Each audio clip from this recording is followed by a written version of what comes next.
அரக்கோணம் தொகுதி திமுக வேட்பாளர் ஜெகத் ரட்சகன் தீவிர வாக்கு சேகரிப்பில் ஈடுபட்டார். இது குறித்தான விவரங்களை செய்தியாளர் சுதாகர் வழங்க கேட்கலாம். சுதாகர், வணக்கம். வணக்கம்.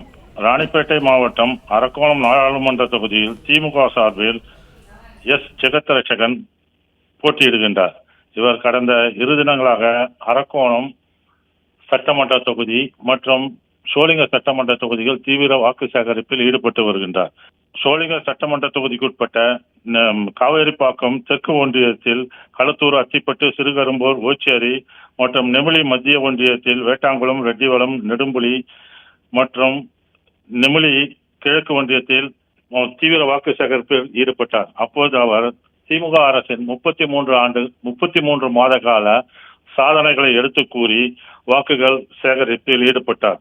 மேலும் கலைஞர் மகளிர் உரிமை தொகை திட்டத்தில் விடுபட்டவர்களுக்கு விரைவில் கிடைக்க நடவடிக்கை எடுக்கப்படும் என்று கூறியும், இந்தியா கூட்டணி மத்தியில் ஆட்சி அமைத்தால் கேஸ், பெட்ரோல் மற்றும் டீசல் விலை குறைக்கப்படும் என்றும், 100 நாள் வேலை திட்டம் 180 நாளாக உயர்த்தப்படும் என்றும், கூலி ரூபாய் 400 வழங்க நடவடிக்கை மேற்கொள்ளப்படும் என்று கூறியும் தீவிர வாக்கு சேகரிப்பில் ஈடுபட்டார்.